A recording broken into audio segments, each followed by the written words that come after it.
அஸ்ஸலாமு அலைக்கும். வணக்கம். எல்லாருக்கும் பேசுறது கேக்குதா? வலைக்கும் அஸ்ஸலாம் வரஹ்மத்துல்லாஹி வபரகாத்து. ஓடிஜி கேக்குது. ஓகே. நேத்து பல்லவர் காலத்துல தொடர்ச்சி தான் இன்னைக்கு பார்க்க போறோம். நேத்து எத்தனை ஹேலி சொன்னேன்?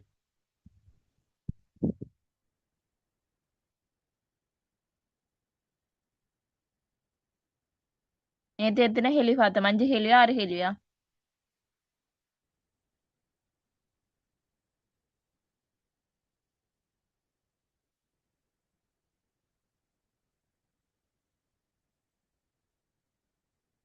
இந்த கேள்வி பார்த்துட்டோமா? சங்ககால அகத்திணை மரபுண்ட செல்வாக்கு பல்லவர் காலத்தின் பக்தி இலக்கிய பரப்புல எவ்வாறு செல்வாக்கு செலுத்துது பார்த்துட்டோமா? இது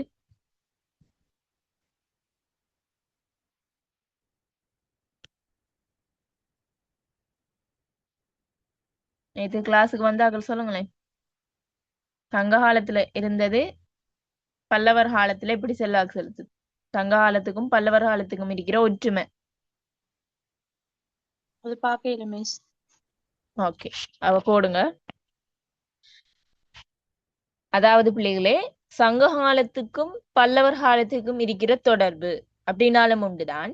இல்ல சங்ககால அகத்திணை மரபு பல்லவர் கால பக்தி இலக்கியத்துல எவ்வாறு செல்வாக்கு செலுத்துது அப்படின்னு ஒரு டைப் கேள்வி இருக்கு. அதே மாதிரி சங்ககால அகத்திணை மரபு பல்லவர் கால இலக்கியங்கள்ல எவ்வாறு செல்வாக்கு செலுத்துது. கேள்வியை நீங்க நல்லா புரிஞ்சுக்கொள்ளணும்.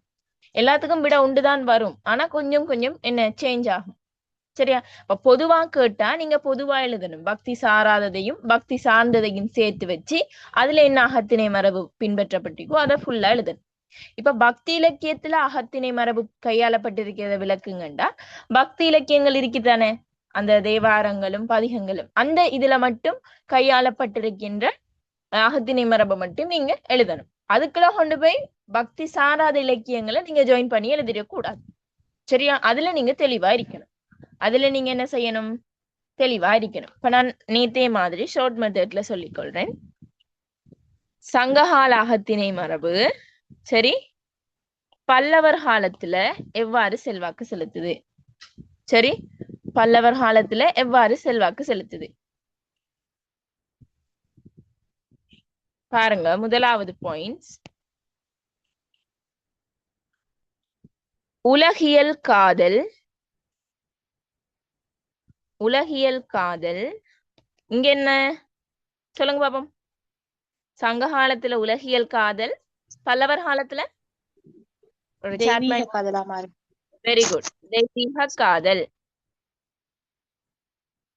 தெய்வீக காதல் சங்க காலத்துல உலகியல் காதலாக இருந்துச்சு. அதாவது காதலன் காதலின் உலக மக்களோடு சம்பந்தப்படுத்த காதல் வாழ்வியல் எடுத்து கூறுறதா இலக்கியங்கள் இருந்துச்சு.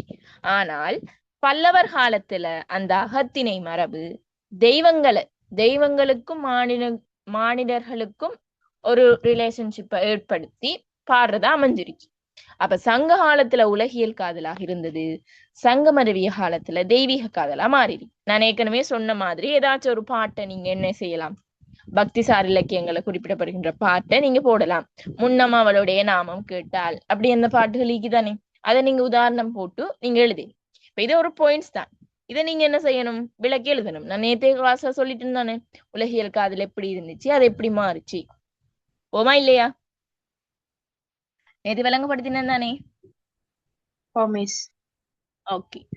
நான் இப்ப அந்த பாயிண்ட்ஸை சொல்லுவேன், அதுக்கான விளக்கத்தையும் நான் சொல்லுவேன். நீங்க விளக்கி எழுதணும். சரியா? நீங்க என்ன செய்யணும்?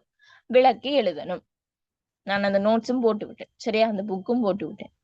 எல்லாத்தையும் நான் அந்த கொப்பி நோட்ஸும் போட்டு விட்டேன். சரி, உலகியல் காதலாக இருந்தது தெய்வீக காதலாக என்ன செஞ்சது?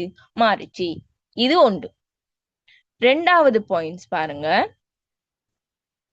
கைக்கிளை, நேத்து சொன்னேன், கைக்கிளை பெருந்திணை. கைக்கிளை பெருந்திணை மரபு பயன்படுத்தப்பட்டிச்சு. சங்க காலத்துல இருந்த கைக்கிளை பெருந்திணை மரபு பல்லவர் காலத்திலேயும் என்ன செய்யப்பட்டிருக்கி? பயன்படுத்தப்பட்டிருக்கி. உதாரணம் சொல்லுங்க பாப்போம்.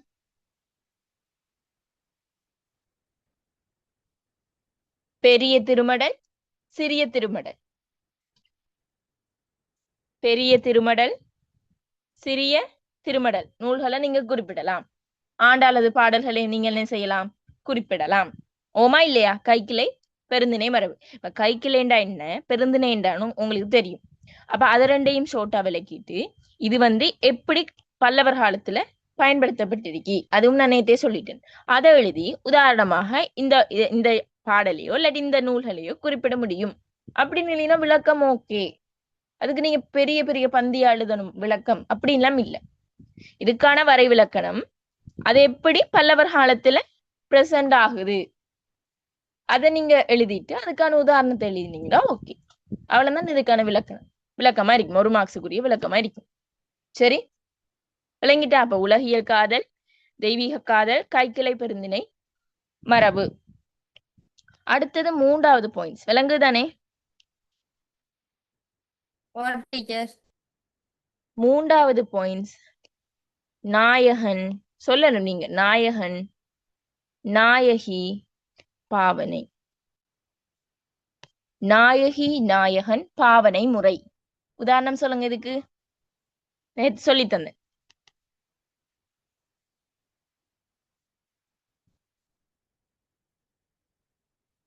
உதாரணம் என்ன? நாயகி, நாயகன். ஆண்டாள் கண்ணனை ஓ, ஆண்டாள்ட பாடல்களை கொடுக்கலாம். ஆண்டாள் தன்னை நாயகியாகவும் கண்ணனை நாயகனாகவும் கொண்டு என்ன செஞ்சுக்கிறாள், பாடல் பாடியிருக்கிறாள். சரியா? அடுத்தது திருநாவுக்கரசோட பாடல்களை நீங்க என்ன செய்யலாம், கொடுக்கலும். அதே மாதிரி திருக்கோவை. சரியா? திருக்கோவையும் நீங்க என்ன செய்யலாம், கொடுக்கலும். நிறைய இருக்கி. நாயகி முன்னம், வெரி குட் தியா, முன்னம் அவளுடைய நாமம் கேட்டால் எல்லாமே கொடுக்கணும்.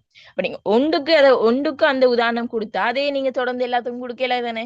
அப்ப 2-3 உதாரணங்களை பார்த்து வைங்க, மாத்தி மாத்தி கொடுக்கறதுக்கு. ஏன் நான் இந்த இப்படி பாயிண்ட்ஸ் எழுதி அதுக்கு விளக்கம் எழுதி உதாரணம் கொடுக்க சொல்றேன்டா, அப்ப உங்களோட விட வெற்றதுக்கு சான்ஸ் இல்லை. சரியா? வெற்றதுக்கு ஃபுல் மார்க்ஸ் போடுறதுக்கு ஃபுல் மார்க்ஸ் போடல. இப்ப நீங்க உதாரணம் எழுதலாட்டி சரி ஃபுல்ல விளக்கம் எழுதி இதை எழுதி உதாரணம் எழுதலாம் அப்ப இன்னும் போதாதுன்னு சொல்லி என்ன மார்க்ஸை குறைக்க பார்ப்பாங்க. இப்ப நீங்க பெர்ஃபெக்டா எல்லாமே எழுதிட்டீங்கன்னா உங்களுக்கு மார்க்ஸ் குறைக்கிறதுக்கான சான்ஸ் என்ன செய்யாது, இருக்காது. அதுக்குதான் சொல்றேன். சரி, இந்த மெத்தட்லயே நீங்க என்ன டேர்ம்களுக்கும் எழுதி எழுதி பழகுங்க. இப்பவே நீங்க எழுதி எழுதி பழகினால்தான் ஃபைனலுக்கு அந்த டைம் மேனேஜ்மெண்ட் உங்களுக்கு வரும். சரியா? டைம் மேனேஜ்மெண்ட் என்ன செய்யும், உங்களுக்கு வரும். டக்குன்னு இந்த 15 மார்க்ஸ் கேள்வி தானே உங்களுக்கு இலக்கிய வரலாறு.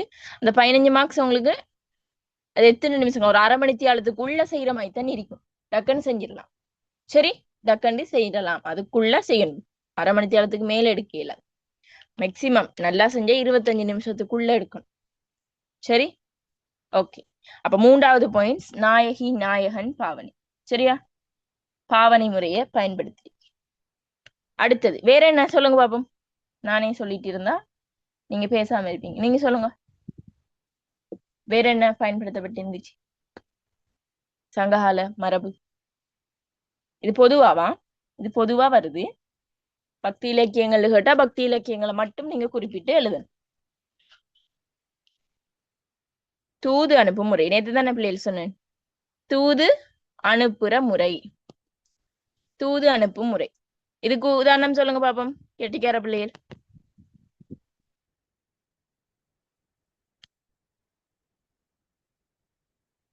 யாராச்சும் மைண்ட்ல வருதா நேத்து படிச்சது? தூது அனுப்பும் முறை நான் விளக்கம் சொல்லிட்டேன். சங்க காலத்துல உயர்திணை தான் என்ன தூது அனுப்புறதுக்கு பயன்படுத்தப்பட்டுச்சு. ஆனால் பல்லவர் காலத்துல அகிரிணை பொருட்கள். சரியா? அகிரிணை பொருட்கள் தான் தூதுக்கு உடன் செல்லப்பட்டுச்சு. இப்ப நான் இதுக்கு எக்ஸாம்பிள் ஒன்று கேட்கிறேன், உதாரணம் ஒன்று கேட்கிறேன். உதாரணமான ஒரு பாட்டு, அது யாரோட பாட்டு? டக்குன்னு வரணும். டக்குன்னு வரலாட்டி நீங்க இன்னும் படிக்கல, பல்லவர் காலம் இன்னும் கிளியர் இல்லைன்னு அர்த்தம். சிறையாரும் மடக்கிளியே இங்கே வா. மைண்டுக்கு வரலையா? சிறையாரும் மடக்கிளியே இங்கே வா, சம்பந்தர். இல்லாட்டி இப்ப உங்களுக்கு அந்த பாட்டு வரலண்டா சம்பந்தரது பாடல்ல இதை காணலாம் எழுதிடுவேன். சரி, பாட்டு உங்களுக்கு மைண்ட்ல வரவே இல்லை அப்படின்னா நீங்க என்ன செய்யணும், இந்த சம்பந்தரையாச்சு நீங்க என்ன செய்யணும், சம்பந்தப்படுத்தி ஞாபகம் வச்சுக்கணும். சரியா? சிறையாரும் மடக்கிளியே, கிளிய ஞாபகம் வச்சுக்கணும். சரி, மடக்கிளியே இங்கே வா, இதுதான் தூது அனுப்புற முறைக்கு ஒரு உதாரணத்துக்கு இந்த பாட்டை எடுத்துக்கொள்ளே. இப்ப மறப்பீங்களா நீ? இப்ப நீங்க இப்ப சொல்லாம இருந்ததை பார்க்க மறந்துட்டீங்கன்னு அர்த்தம். மறப்பீங்களா? நிறைய பேர் இன்றைக்கு வரல, எக்ஸாம் ஆண்டைக்கு வேற கிளாஸ் இருந்துன்னு சொன்னாங்க. ஓகே, பிள்ளைங்க விளங்குதா? கதைங்க, கதைக்காம படிக்க இயலாது. கதைங்க. டீச்சர். ஓகே, இப்ப ஏன் சொல்றேன் கதைக்காம படிக்க இயலாது? இப்ப நீங்க கதைக்காம படிக்கிறேன்னா நீங்க டியூட்டரி வழியே போகலாம், 100 101 இருந்து படிக்கலாம் கதைக்காம, உங்களோட டவுட்ஸ் எதுவும் கேட்காம நீங்க அப்படி போய் படிக்கலாம். மெனக்கட்டு நீங்க வந்து இங்க கிளாஸுக்கு ஜூம் கட்டி வந்து ஜூம்ல இருந்து படிக்கிறது கொஞ்சம் கொஞ்சம் பிள்ளைகள் தான் ஜூம்ல. அப்படி அதுலயே நீங்க வாயை மூடிட்டு இருந்தா நீங்க லைஃப் லாங் வாயை மூடிட்டே இருக்க வேண்டியதுதான். சந்தர்ப்பங்கள் கிடைக்கும் போது அதை சரியா சூஸ் பண்ணிக்கணும். இப்படியான சந்தர்ப்பங்கள் எங்களுக்கு கிடைக்கல. அப்படி கிடைச்சிருந்தா நாங்க இன்னும் ஷைன் ஆகிருப்போம். சரியா? நாங்க ஸ்கூல்ல மட்டும்தான் படிச்சது. ஆனா உங்களுக்கு இப்படியான ஆப்பர்ச்சுனிட்டிஸ் நிறைய கிடைக்குது. பிளாட்ஃபார்ம்ல கல்விகள் நிறைய கிடைக்குது. அதை நீங்க வடிவா சூஸ் பண்ணுங்க. உங்களுக்கு டவுட்டா கேளுங்க, விளங்கிட்டு எல்லாத்தையும் கேளுங்க.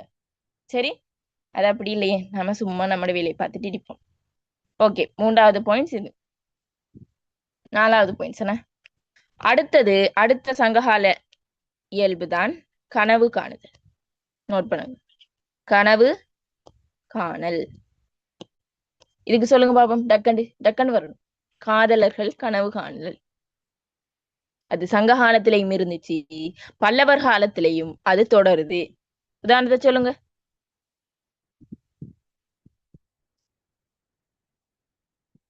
தில்சா இருக்கீங்களா? நேத்து சொன்னீங்க இந்த விடதான். மத்தளம் கொட்ட அந்த பாடல். Very good. யார பாடல்? நாச்சியார் திருமொழி. நாச்சியார் திருமொழி ஆண்டாள்ட பாடல்கள்ல இதை காணலாம். ஆண்டாள்ட பாடல்கள் என்ன செய்யலாம், இதை காணலாம். நேத்து நான் வடிவா விளங்கப்படுத்தினேன். ஆண்டாள் கனவு கண்டு கண்ணன் வந்து என்னை கைப்பிடிச்சு கல்யாணம் முடிக்கிறதா கனவு கண்டான்னு சொன்னேன். அப்ப இந்த கனவு காண்கின்ற மரபு வந்து சங்க காலத்துக்குரியது. அது வந்து பல்லவர் காலத்துல எப்படி பிரசன்ட் ஆகுதுன்னு பாருங்க. அது இறைவனோட சம்பந்தப்படுத்தி, தெய்வீக காதலோட சம்பந்தப்படுத்தி ஜாயின் ஆகுது. விளங்குதா? சங்க காலத்துல இருந்துச்சு, ஆனா அது தொடர்ந்து பல்லவர் காலத்திலையும் என்ன செஞ்சிருக்கி வந்திருக்கி. பல்லவர் காலத்திலையும் என்ன செஞ்சிருக்கி வந்திருக்கி. இதெல்லாம் ஒற்றுமைகள் என்று கேட்டாலும் இதான் வரும். சரியா? ஒற்றுமைகள் என்று கேட்டாலும் இந்த ஆன்சர் தான் வரும். அடுத்தது நான் ஏற்கனவே சொன்னேன், தோற்றப்பொழிவு. இறைவன்ற தோற்றப்பொழிவு. சரியா? அந்த பச்சை கற்பூரம் நாருமோ கமலப்பூ நாருமோ அந்த பாட்டும் வரும். சரியா? இறைவண்ட தோற்றப்பொழிவு. உங்களுக்கு தெரியும், சங்க காலத்திலையும் தலைவி தலைவண்ட தோற்றப்பொழிவுகளை வர்ணிச்சு பாடுவாங்க. சரியா? வர்ணிச்சு பாடுறது தானே. அந்த பூவோடு புறையும் கண்ணும் வேயன விரப்பு அப்படியெல்லாம் வர்ணிச்சு பாடினாங்க. அதே மாதிரி தான் இறைவனுக்கும் என்ன செய்யறாங்க, அவங்களோட தோற்றப்பொழிவு, இறைவண்ட தோற்றப்பொழிவையும் வர்ணிச்சு பாடுறாங்க. பச்சை மாமலை போல். சொல்லுங்க பாப்பாங்களே.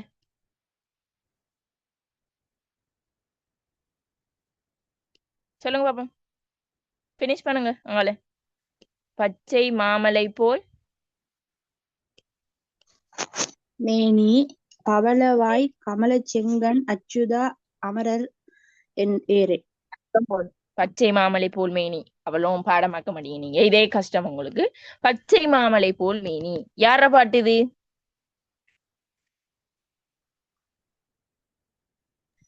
தொண்டரி பொடி ஆழ்வார்ல. சரி, வெரி குட். தொண்டரடி பொடியாழ்வார் இறைவன் தோற்றத்தை வர்ணிச்சு பாடிருக்கிறார். அது திருநாவுக்கரசரும் இருக்கி. சரியா? குனித்த புருவமும் அப்படின்னு போற பாடம் இருக்கி. சரியா? நீங்க உண்ட மைண்டட், அதாவது ஈஸியா விளங்கக்கூடியதை என்ன செஞ்சுக்கோங்க, ஞாபகம் வச்சுக்கோங்க.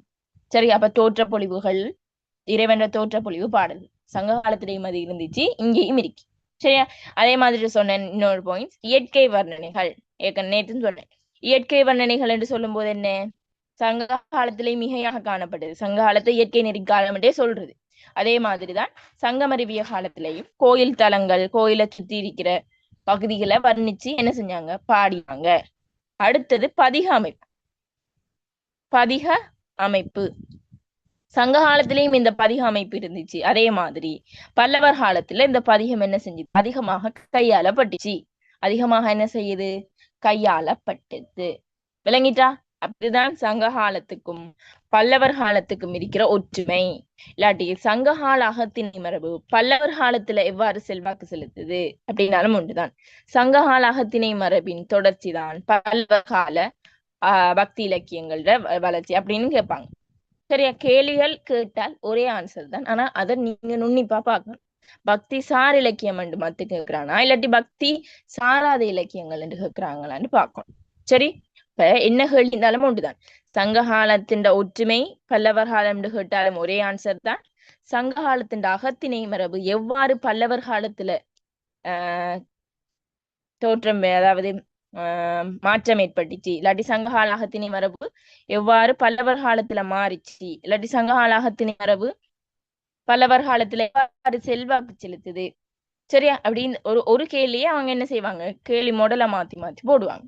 அப்ப நீங்க டீச்சர் அதுல குழம்பு கூட வேற கேள்வி. ஓ, இத கொஞ்சம் திருப்ப சொல்லுங்களேன். என்னத்த? சங்க காலத்துக்கும் பல்லவர் காலத்துக்கும் இடையில இருக்கிறது நோட்ஸ் பாயிண்ட்ஸ் சொல்றேன்னு நோட் பண்ணுங்க. முதலாவது பாயிண்ட் உலகியல் காதல், தெய்வீக காதல். சரியா? முதலாவது பாயிண்ட்ஸ் என்ன? உலகியல் காதல், தெய்வீக காதல். நோட் பண்ணுங்க.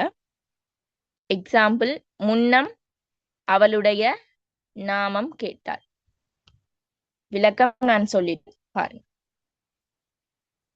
இரண்டாவது பாயிண்ட்ஸ் கைக்கிளை பெருந்திணை மரபு. சரி, கைக்கிளை பெருந்திணை மரபு. இதுல ஆண்டாள்ட பாடல்களும் வரும். பெரிய திருமடல், சிறிய திருமடல், அதை நீங்க குறிப்பிடலாம் அந்த நூல்களை. சரி, மூன்றாவது பாயிண்ட்ஸ் நோட் பண்ணுங்க. நாயகி நாயகன் பாவனை முறை. சரி, நாயகி நாயகன் பாவனை முறை. உதாரணம், முன்னம் அவளுடைய நாமம் கேட்டால். சரி, அல்ல திருக்கோவை வரும், திருக்கோவை என்ற இலக்கியம். சரி, நோட் பண்ணிட்டீங்களா? டீச்சர். ஓகே, அடுத்த பாயிண்ட்ஸ் இதுல எழுதுறோம். தூது அனுப்புறது. சரியா? தூது தூது அனுப்புற முறை உங்களுக்கு தெரியும். சிறையாரும் மடக்கிளி. யார? சம்பந்தர். சிறையாரும் மடக்கிளி தூது அனுப்புற முறை. சரி, அடுத்தது கீழே எழுதுறேன் பாருங்க. கனவு காணுதல். காதலர்கள் கனவு காணுதல் முறை. கனவு காணும் முறை கனவு காணுதல் எல்லாம் ஒண்ணுதான். சரி, அட ஆண்டாள்ட பாடல்களை நீங்க குறிப்பிட முடியும். சரி, ஆண்டாள்ட பாடல். ஓகேவா? அழிக்கவா? Okay teacher. ஓகே, அடுத்த பாயிண்ட்ஸ் இறைவன் தோற்றப்பொழிவு. இறைவனின் தோற்றப்பொழிவு. நோட்ஸும் சொல்லிக்கிண்டு போறேன், அதுவும் குரூப்லயும் போட்டிருக்கேன் பார். இறைவனின் தோற்றப்பொழிவு. அதுக்கு நீங்க என்ன எழுதுவீங்க? தொண்டரடி பொடியாழ்வாரோட பாடல் பச்சை மாமலை. பச்சை ஞாபகம் வைங்க. சரியா? பச்சை பச்சை மாமலை போல் மேனி. அடுத்த பாயிண்ட்ஸ் இயற்கை வர்ணனை. இயற்கை வர்ணனை. வலம் வந்த மடவார்க்கன் மாட அப்படி ஒரு பாட்டு இருக்கல, சம்பந்தர்ற பாட்டு தான் அது. சரி, வலம் வந்த மடவார்க்கன் மாட என்ற ஒரு பாட்டு, அது இயற்கை வர்ணனைக்குலாம் அந்த பாட்டு வரும். அடுத்த பாயிண்ட்ஸ் பதிக அமைப்பு. பதிக அமைப்பு. சரி, இதுக்கு நீங்க என்ன செய்யலாம்? பதிக எழுந்த பதிகம் தேவார பதிகங்களை குறிப்பிட்டு எழுதலாம். சரியா? தேவார பதிகங்களை குறிப்பிடலாம். சரியா?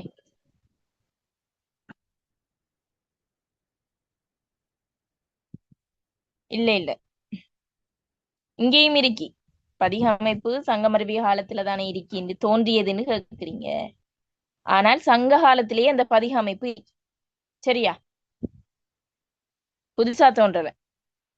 நல்ல கேள்வி தியா, வெரி குட். பதிகம்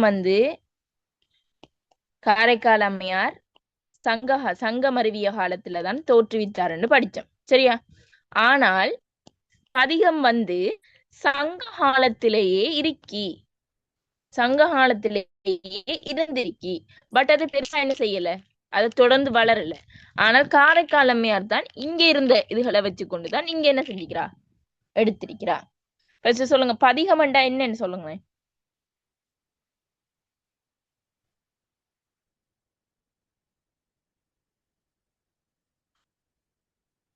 பதிகம் என்றால் என்ன?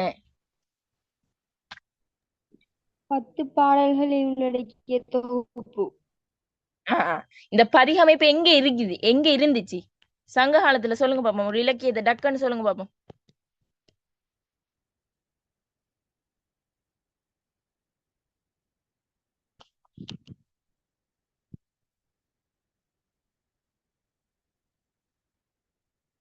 சரி, தேடி பாருங்க. இது உங்களுக்கு ஒர்க், உங்களோட ஹோம்ஒர்க். சங்க காலத்துல எங்க இந்த பதிகம் வந்து கையாளப்பட்டிருக்கி, இல்லாட்டி பதிகத்துல ஒரு அடையாளம் எங்க இருக்கி என்று நீங்க தேட போறீங்க. அப்பதான் உங்களுக்கு நாலேஜ் வரும். சரி, தியா நல்ல கேள்வி கேட்டீங்க. சரி, அந்த பிள்ளைக்கு நல்ல நாலேஜ். பாருங்க, பதிகம் வந்து நல்லா படிச்சிருக்கீன்னு அர்த்தம். பாருங்க, பதிகம் வந்து சங்கமருவிய காலத்துலதான் தோற்றம் பெற்றுன்னு சொன்னீங்க. அப்ப எப்படி இங்க வருமென்று கேட்டிருக்கீங்க.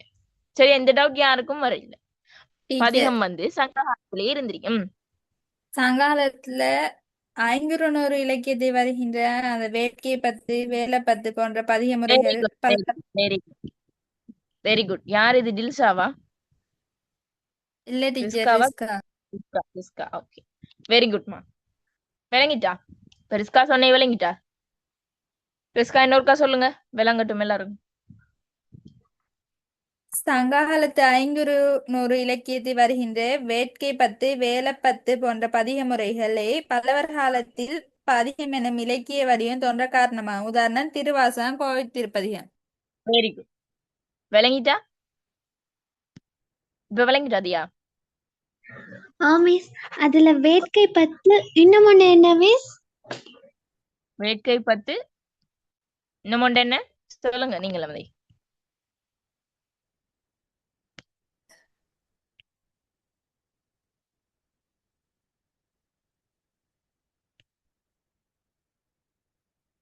Wait.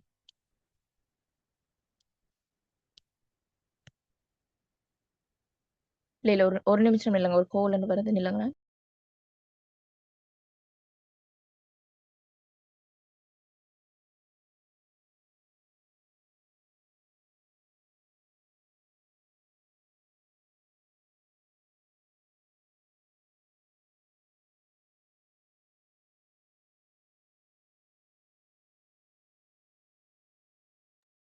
ஓகே, சாரியா, ஒரு கோல்.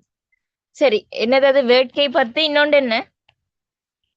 வேலை 500 வேளம் 10. சரியா? இப்ப இதை நீங்க குறிப்பிட்டு எழுதணும். சரி, எதை நீங்க என்ன செய்யலும், குறிப்பிட்டு எழுதியலும்.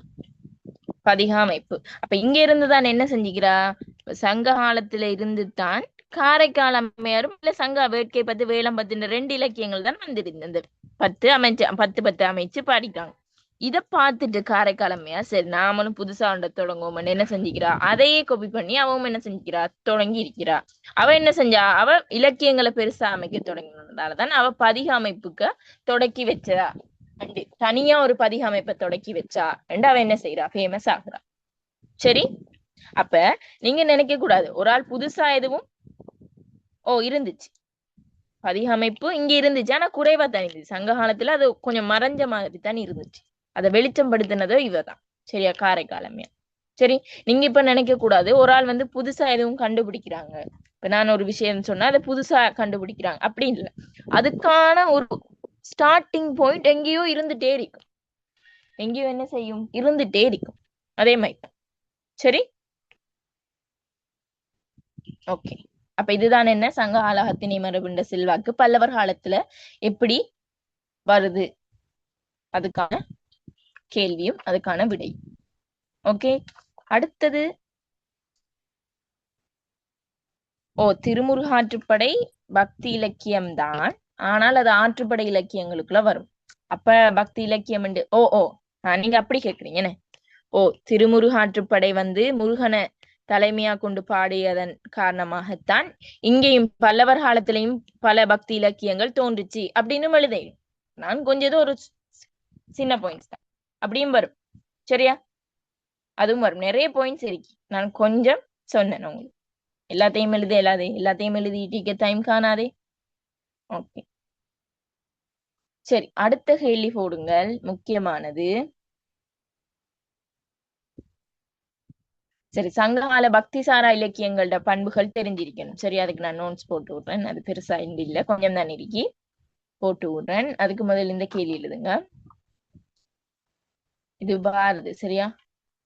பிள்ளைத்தமிழ் பிரபந்த வளர்ச்சியில் பல்லவர் காலம் ஏற்படுத்திய செல்வாக்கு. பிள்ளைத்தமிழ் பிரபந்த வளர்ச்சியில் பல்லவர் காலம் ஏற்படுத்திய செல்வாக்கு. சரி, இதுக்கு கொஞ்சம் நோட்ஸ் இருக்கி, நான் ஷார்ட்டா சொல்றேன். நோட்ஸ் பிறகு போட்டு விடுறேன். அதாவது பிள்ளைகளே, இங்க பல்லவர் காலத்துல இந்த பிள்ளைத்தமிழ் எது சொல்லுங்க பாப்போம்.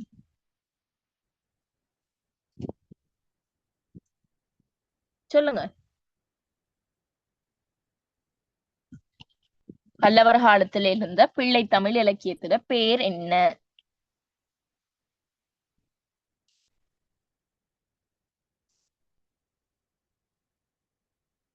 தெரியாதா?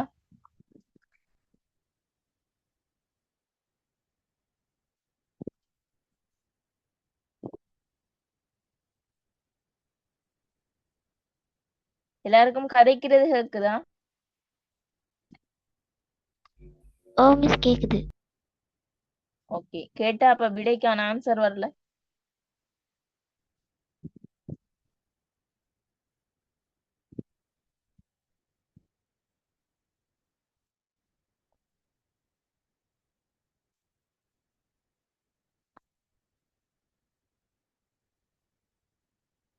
தெரியாது.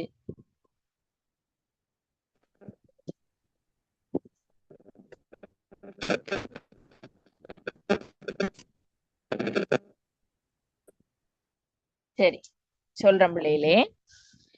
பிள்ளைத்தமிழ் என்று சொல்றது, பிள்ளைத்தமிழ் பிரபந்தம் என்பது இறைவனோ இல்லாட்டி தலைவனோ தலைவியோ ஒரு டீச்சரோ இல்லாட்டி ஒரு நல்ல அடியார் இறை அடியாரோ யாராச்சும் ஒருவரை பாட்டுடைய தலைவராக கொண்டு அவங்களோட பிள்ளை பருவத்தில இருந்து, பிள்ளை பருவம் 10 இருக்குத்தானே, அந்த பிள்ளை பருவங்கள் 10 கொண்டு பாடுறதுதான் பிள்ளை தமிழ் பிரபந்தம். பிள்ளை பருவங்கள் 10 கொண்டு பாடுறதுதான் என்ன? பிள்ளை தமிழ் பிரபந்தம். சரியா? அந்த பிள்ளை பருவத்துல வந்து காப்பு, செங்கீரை, தாள், சப்பாணி, முத்தம், வருகை, அம்புலி என்ற இருபாலாருக்கும் பொதுவான பருவங்கள் இருக்கி. அதே மாதிரி ஆண்பால் பெண்பாலுக்கு வேறுபட்ட பருவங்களும் என்ன செய்யுது? பிள்ளை தமிழ்ல இருக்கி. அதை வச்சு கொண்டு பாடுறதுதான் பிள்ளை தமிழ் பிரபந்தம். அதை வச்சு கொண்டு பாடுறதுதான் என்ன? பிள்ளை தமிழ் பிரபந்தம் என்று சொல்றது. சரியா? இந்த பிள்ளை தமிழ்ல இந்த பிள்ளை தமிழை பத்தி ஃபர்ஸ்ட் குறிப்பு நம்மளுக்கு தந்தது எங்கண்டா? தொல்காப்பியம். தொல்காப்பியம் எந்த காலத்துக்குரியது சொல்லுங்க பாப்போம்.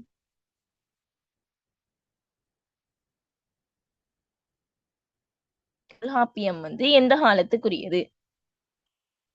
டக்குன்னு ஆன்சர் வரணும். சங்கமா? சங்கமறிவியோ காலம்? ஆ,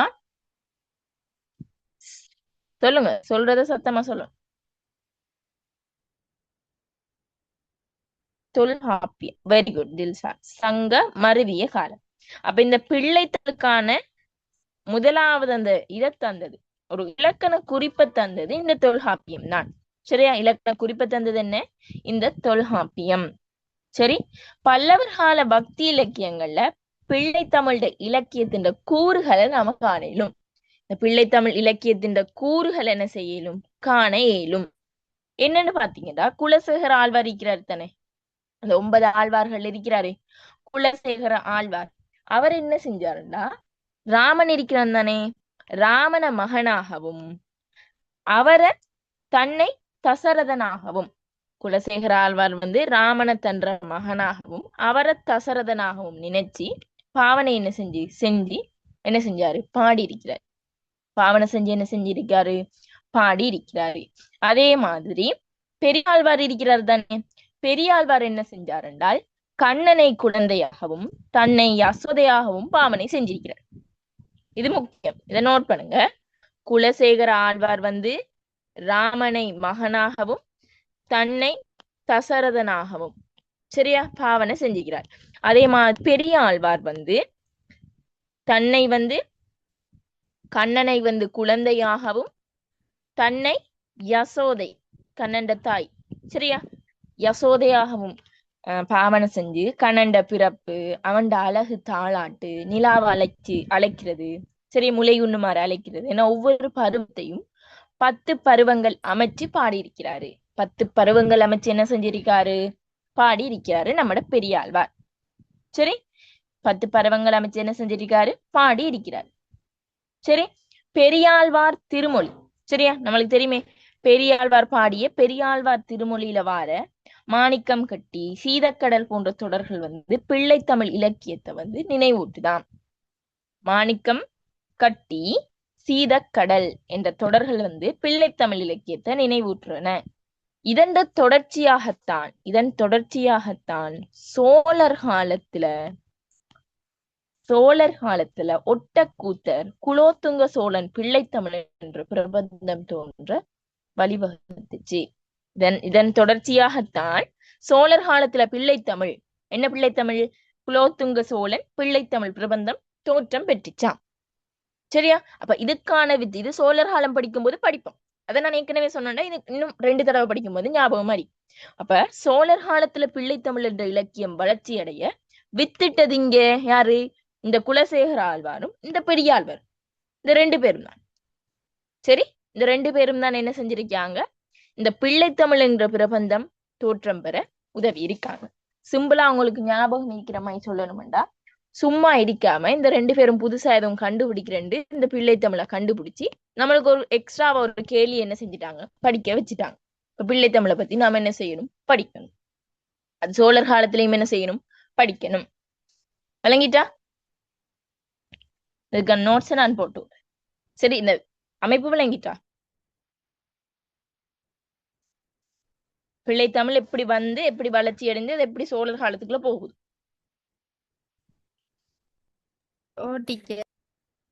விளங்கிட்டு அவங்களுக்கு வேலை இல்லாம படிக்கிறது நாம காணாதுண்டு சும்மா இருக்க இல்லாம என்ன செஞ்சுட்டாங்க? 2 பேர் புதுசா கண்டுபிடிச்சு பிள்ளைத்தமிழ்ங்கிறத கண்டுபிடிச்சு அது சோழர் காலத்துக்கு என்ன செஞ்சுட்டாங்க? போக வச்சுட்டாங்க. சோழர் காலத்துக்கு என்ன செஞ்சுட்டாங்க? போக வச்சுட்டாங்க.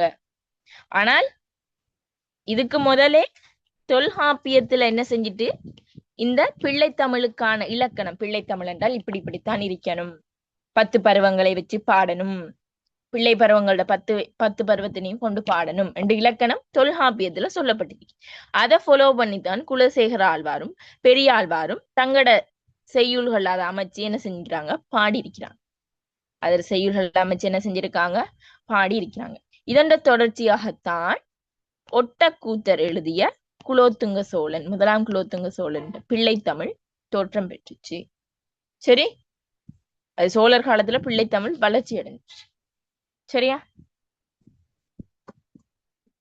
சரி, அதே மாதிரி சோழர் காலத்துல மட்டும் இல்லாம அது என்ன செஞ்சது? நாயக்கர் காலத்திலையும் அது தொடர்ந்துச்சு. சரி, நாயக்கர் காலத்துல தொடர்ந்து நாயக்கர் காலத்திலையும் சும்மா இல்லாம அதே கொப்பி அடிச்சு 20ஆம் நூற்றாண்டுலயும் என்ன செஞ்சது? தொடர்ந்துச்சு. விளங்கிட்டா?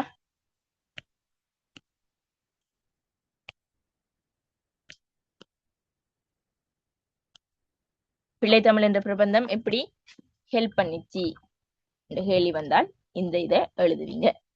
சரி, அதே மாதிரி பிள்ளைகளே இன்னொரு அடுத்த கேள்வி, பல்லவர் கால பக்தி இலக்கியம் சோழர் கால பக்தி இலக்கியத்துல எவ்வாறு செல்வாக்கு செலுத்திச்சு? இதுக்கு சோழர் காலம் நீங்க படிச்சிருக்கணும், அப்பதானே என்ன செய்வீங்க? ஈஸியா கண்டுபிடிப்பீங்க. சரி, சோழர் காலம் என்ன செய்யணும்? படிச்சு வச்சிருப்பீங்க. இந்த கேள்வியை போடுங்க. அடுத்த கிளாஸ்ல நம்ம சோழர் காலம் தானே படிப்பிப்போம். அப்ப இந்த கேள்வியை நம்ம என்ன செய்வோம்? அப்ப இந்த கேள்வியை செய்வோம். ஓகே, பக்தி சாரா இலக்கியங்கள்ல தனித்துவமான பண்புகள். சரி, இதை நோட் பண்ணுங்க. இதான கேள்வி. பக்தி சாரா இலக்கியங்கள்ல தனித்துவமான பண்புகள் என்றா அதுல நீங்க கொமனா எழுதலாம். சரியா? சொல்லுங்க பாப்போம், பக்தி சாரா இலக்கியங்களோட பண்புகள்.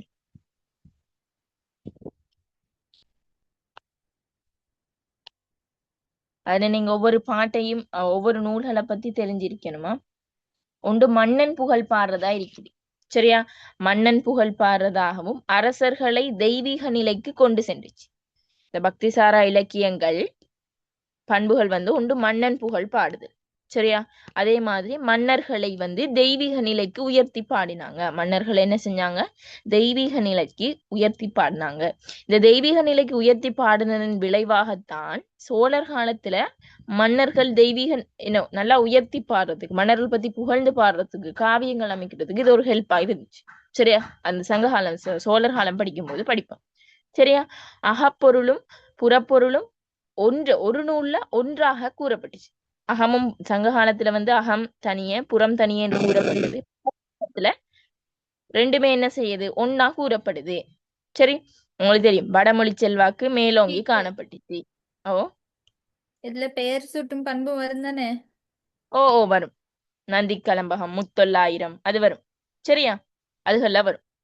சரி, சிற்றிலக்கிய வடிவங்கள், பல்வேறு வகையான பாவினங்கள், வடமொழி காவியம் மரபு. சரியா? இந்த பாரத வெண்பாலாம் வடமொழி கலப்பு.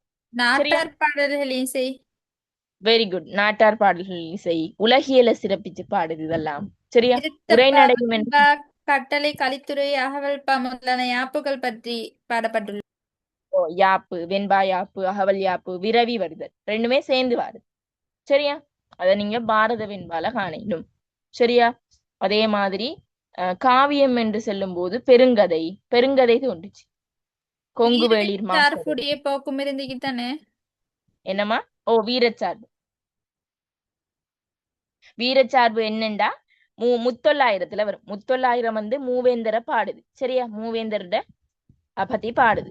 சரி, அது வெண்பாயாப்பில் மூவேந்தர். வருமா? நந்திக்கலம்பகம் வந்து நந்திவர்மன பாட்டுடைய தலைவனா கொண்டுச்சு, அதுவும் வரும். ஓ அவன்ட கொடை சிறப்பு, அவன்ட வீரம் பத்தி சொல்லுது. சரி, அதே மாதிரி பாண்டிக்கோவை வந்து அகத்திணை இலக்கிய மரபு, திணைகள் துறைகள் என்பன கோவையாக அமைஞ்சிருக்கு. சரியா? பாண்டிக்கோவையில் என்ன திணைகள் துறைகள் என்பன வந்து கோவையாக அமைஞ்சிருக்கு. அதே மாதிரி பாண்டியன் என்று பெயர் சுட்டது. பாண்டியன் என்று என்ன செய்யுது? பெயர் சுட்டுது. அப்ப இங்க பெயர் சுட்டி பாடப்படுது. அப்படி இந்த பண்பும் என்ன செய்யுது? வருது. சரி, அந்த மாதிரியான பாயிண்ட்ஸை போட்டு நீங்க எழுதி கொள்ளணும். ஓகேவா? Okay teacher. ஓகே, அடுத்தது ஒவ்வொரு ஆண்டாளோட முக்கியத்துவம், ஆண்டாளோட பங்களிப்பு. சரி, ஆண்டாள் வந்திருக்கிறா பாஸ் பேப்பருக்கு, அப்ப அவையும் ஒருக்கா பார்க்கணும். சரி, ஆண்டாளோட பங்களிப்பு. மாணிக்க வாசகர் இவர் வந்திருக்கிறார். மாணிக்க வாசகர், பெரியாழ்வார். நோட் பண்ணுங்க, இதை நீங்க தான் எழுத போறீங்க. பெரியாழ்வார், ஆண்டாள், மாணிக்க வாசகர், பெரியாழ்வார்,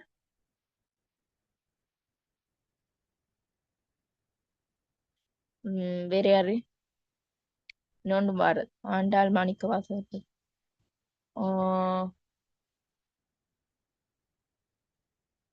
அதாவது நிறைய அந்த ஃபேமஸான நூல்கள் எழுதினவர்களை நம்ம கொஞ்சம் பார்த்துக்கணும். அவங்க வருவா அடிக்கடி. சரி, அடிக்கடி என்ன செய்வா? கேட்டு வருவா.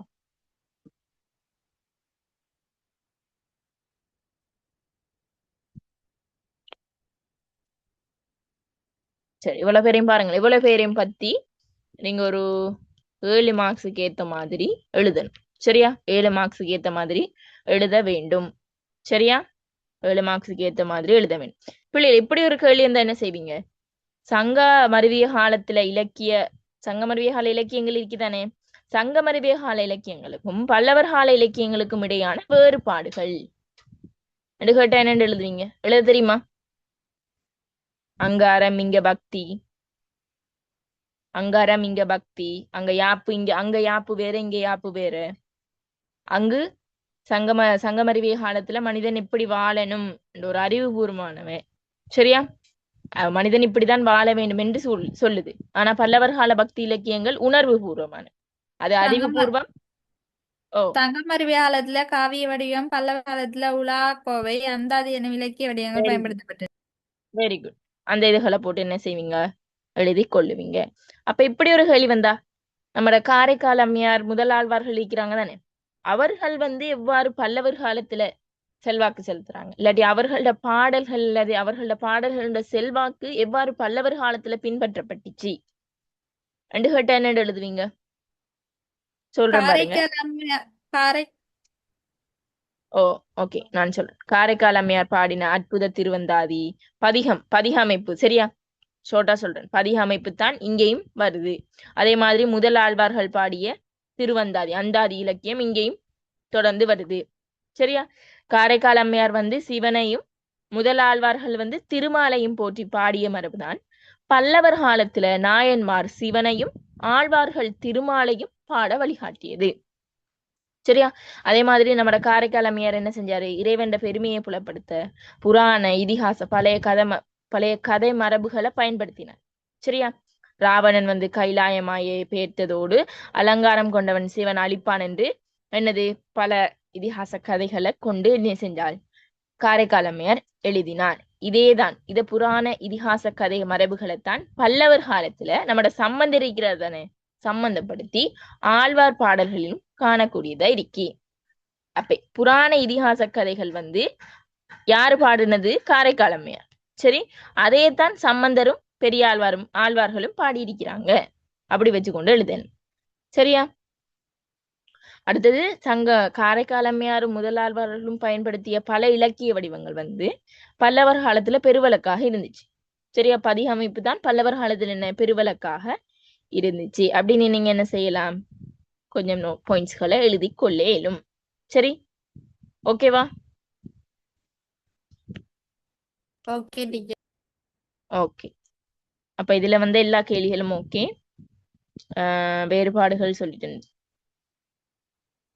சரி, பல்லவர் காலத்துல பக்தி இலக்கியத்தை வளர்க்கறதுக்கு நாயன்மார்களும் ஆழ்வார்களும் கையாண்ட வழிமுறைகள், கையாண்ட உத்தி முறைகள் இப்படின்னு கேள்வி வந்தா என்னன்னு செய்வீங்க, என்னென்று எழுதுவீங்க? அவங்க என்னென்னு பக்தியை வளர்க்க பாடுபட்டாங்க.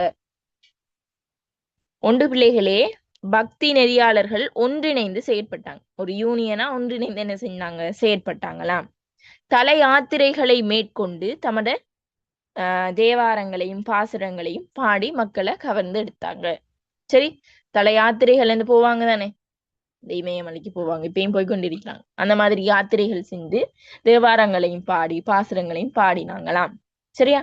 இசைப்பண்பு வாய்ந்த ஒரு எளிய அமைப்புல என்ன செஞ்சாங்க, பாடல்களை பாடினாங்க, பாடல்களை அமைச்சாங்க. ஒரு இசையை விரும்பித்தானே நாம இப்ப ஏன் இசையை கேட்கிறோம், அது இனிமையான மொழியிலேக்கு அதனால கேட்கிறோம், அதனால டக்குன்னு நம்மளுக்கு என்ன அதுல ஈடுபாடுவது. அதே மாதிரி எளிமையான இசை அமைப்புல ஒரு தேவாரத்தையோ ஒரு பாசுரத்தையோ அமைச்சா மக்கள் என்ன செய்வாங்க, அதை விரும்பி கேட்பாங்க. அதனால இது எளிமையான இசைப்பண்பு வாய்ந்த மொழிநடையில பாடல்களை அமைச்சாங்க, சரி? மன்னர்களை மதம் மாற்றினாங்க, சரியா? இருக்கிற மன்னர்களை எல்லாம் என்ன செஞ்சாங்க, சைவ மதத்துக்கோ வைணவ மதத்துக்கோ மதம் மாற்றினாங்க, சரி? புராண இதிகாச செய்திகளை நாட்டார் மரபுகளையும் பாடல்கள்ல புகுத்தினாங்க, சரி? புராண இதிகாச கதைகளையும் நாட்டார் மரபுகளையும் பாடல்கள்ல புகுத்தினாங்க. அற்புத செயல்களை மேற்கொண்டாங்க. அற்புத செயல்கள் என்றா இப்ப நம்ம இஸ்லாம் மதத்துல இருக்கின்ற அற்புத செயல்கள், ஒவ்வொரு நபிமாருக்கும் ஒவ்வொரு அற்புதங்கள் வழங்கப்பட்டுச்சு. அதே மாதிரி இந்த நாயன்மார்களும் ஆழ்வார்களும் அற்புத செயல்களை மேற்கொண்டாங்க. இது இப்படி சென்றால் இப்படி வரும், மாயதந்திரங்கள், அந்த மாதிரியான அற்புத செயல்களை என்ன செஞ்சாங்க, மேற்கொண்டு மக்களை கவர்ந்தாங்க, ஈர்த்தாங்க, சரியா? கடவுளோட தோற்றப்பொழிவு, கடவுளோட வல்லமை என்பவற்றை என்ன செஞ்சாங்க, வெளிப்படுத்தி பாடினாங்க. கடவுள் இப்படி இப்படித்தான் இருப்பாரு, அவரோட வல்லமை அவரோட சக்தி எல்லாம் என்ன செஞ்சாங்க, வெளிப்படுத்தி பாடினாங்க. தமிழ் மொழிக்கு என்ன செஞ்சாங்க, முக்கியத்துவம் கொடுத்தாங்க. அது மெயினான ஒரு விஷயம், சரி? தமிழ் மொழிக்கு முக்கியம் கொடுத்ததோட பௌத்த சமண சமயத்துக்கு எதிர்ப்பு தெரிவிச்சாங்க. நீங்க அங்க போகக்கூடாது, நீங்க இங்கதான் இருக்கணும், சிவனையும் திருமாலையும் தான் வழிபடணும் என்று பௌத்த மதத்துக்கு என்ன செஞ்சாங்க, எதிர்ப்பு தெரிவிச்சாங்க. இந்த பாயிண்ட்ஸ்களை வச்சுக்கொண்டு நீங்க என்ன செய்யலும், அதை எழுதி கொள்ளேயும், சரியா? விளங்கிட்டா? அப்ப ஒரே ஒரு கேள்வி மிச்சமாக்கி, பல்லவர் காலமும் சோழர் காலம், சரி? பல்லவர் காலம், சோழர் காலம், பல்லவர் காலம், நாயக்கர் காலம். இந்த சோழர் காலம் படிக்கும் போது அதை தெளிவுபடுத்த, ஓகேவா? அப்ப நான் சொன்ன ஒர்க் தெரிந்தானே, மாணிக்க வாசகர், ஆண்டாள், மாணிக்கம், ஆண்டாள், பெரியாழ்வார் இவர 3 பேருடைய பங்களிப்பையும் எழுதிட்டு வரணும். எழுதி எனக்கு போடணும். சரியா? எல்லாரோட வேலை நான் பாப்பேனா. இது இப்ப வரப்போகுது உங்களுக்கு. பல்லவர் காலம் மேபி இந்த 2026க்கு வரலாம். சும்மா இருக்காம தேடி நெட்ல தேடியோ புக்ல தேடியோ எழுதுங்க. சரி, நெட்ல தேடியோ புக்ல தேடியோ எழுதுங்க. எழுதுனா உங்களுக்கு மனப்பாடமா, அதுக்காகத்தான் சொல்லு. சரி, உங்களோட மொழிநடையில இருக்கணும். நீங்க இல்ல நீங்க சுந்- பாயிண்ட்ஸ்ல தான் வரும். ஓ சுந்தரரைமா ஓ சுந்தரரையும் எழுதுங்க. அவரும் நல்லவர் தான், சுந்தரர். இவரையும் எழுதுங்களேன், சம்பந்தரையும் எழுதுங்க. சரியா? 3 பேரை தான் மெயினா கேட்டு வர்றது. நீங்க எழுதுங்க, ஒருவேளை மாறி கேட்டாலும். சரி, எழுதுங்க. அதான் இன்னொரு வேலை, இது ஒரு வேலை. அந்த பக்தி சாரா இலக்கியங்கள் இருக்கல்ல, பாண்டிக்கோவை, முத்தொள்ளாயிரம், நந்தி கலம்பகம், பாரத வெண்பா, இவள இந்த இலக்கியங்களை பத்தியும் எழுது. சரி, இலக்கியங்களை பத்தி 7 மார்க்ஸுக்குரிய மாதிரி எழுதுங்க. ஓகேவா? நீங்க எழுதி உங்களுக்கு அனுப்பினா சரிதானே? எழுதி எனக்கு அனுப்புங்க, நான் பார்க்குறேன். சரி, ஆறுதலா எழுதி அனுப்புங்க. வெட்டி கொதிரி எழுத வேணாம். ஃபைனலுக்கு எழுதுற மாதிரி நிதானமா வடிவா அழகான எழுத்துல அனுப்பணும். அப்பதான் எனக்கு வாசிக்க. சரி, ஓகே. அடுத்த கிளாஸ்ல பார்ப்போம். அடுத்த கிளாஸ் நாளைக்கு நான் நினைக்கிறேன். நாளைக்கு கம்பராமாயணம் தொடங்கும். சரியா? கம்பராமாயணம் விட்டு கன நாள் ஆயிட்டு கம்பராமாயணத்தை தொடங்கும். இப்ப கம்பராமாயணம் தொடங்கினா 23 வரையான பாடல்கள் பார்த்துட்டோம். இப்ப 24 இருந்து 41 41 41 முடிச்சா உங்களுக்கு தேர்ட் டேர்முக்குரிய கம்பராமாயண சிலபஸ் முடிஞ்சு. இதுல 27 பிள்ளைகளும் இருக்கீங்க. பிள்ளைகளே உங்களுக்கு அட்வான்ஸ் ஆன சான்ஸ். சரியா? நம்ம 27க்கு நான் தனியா ஸ்டார்ட் பண்ணல. ஏன்னா உங்களுக்கு நான் பேசிக்ல இருந்து தானே கொண்டு போறேன். அதனால உங்களுக்கு நீங்க இந்த இவங்களுக்கு தொடங்கின 8 மந்த் ப்ரொஜெக்ட்லயே 2027 மாணவர்களும் நீங்க என்ன செஞ்சு கொள்ளையிலும் 8 மந்த்ல உங்களோட சிலபஸை முடிச்சு கொள்ளையும். அப்ப உங்களுக்கு 8 மந்த்ல முடிச்சா எத்தனை மந்த் ஃப்ரீயா இருக்கும் உங்களுக்கு? இன்னும் ஒரு 1.5 வருஷம் ஃப்ரீயா இருக்கும். ஏன்னா அப்ப உங்களுக்கு இப்பவே நீங்க இதை மிஸ் பண்ணாம ஜாயின் ஆகிக்கொள்ளுங்க. இன்றைக்கு பிள்ளைகள் கேட்டுச்சு, மிஸ் 26க்கு தானே படிப்பிக்கிறீங்க, அப்ப நாங்க ஏன் ஜாயின் ஆகணும். ஆனா நான் ஸ்டார்டிங்ல இருந்தான் கொண்டு போனேன். இடையில இருந்து எதுவும் கொண்டு போனேன்னா பிள்ளைகளே? இடையில இருந்து எதுவும் பாஞ்சு கொண்டு போனேனா? இல்லையே, ஸ்டார்டிங்ல இருந்தானே போகுது. கட்டுரை அந்த விளங்கல. இல்ல, நான் கேட்கிறேன், நான் எதுவும் இடையில இருந்து படிப்பிக்காம ஒமிட் பண்ணிட்டு போனேனான்னு கேட்கிறேன். ஸ்டார்டிங்ல இருந்து தானே போறேன். ஓட்டிக்க இந்த கவிதைகளும் கட்டுரையும் படிக்கல. சரியா? அதையும் படிப்போம். ஏண்டா நான் ஏன் இப்ப அதை தொடங்கினேன்னா அது கேள்வி விடையா செஞ்சாதான் சரி. கவிதை கட்டுரை. சரியா? டீச்சர், ஓ இந்த ஈழத்திலக்கிய வரலாறும் படிக்க தருவீங்களா? ஈழத்திலக்கிய வரலாறு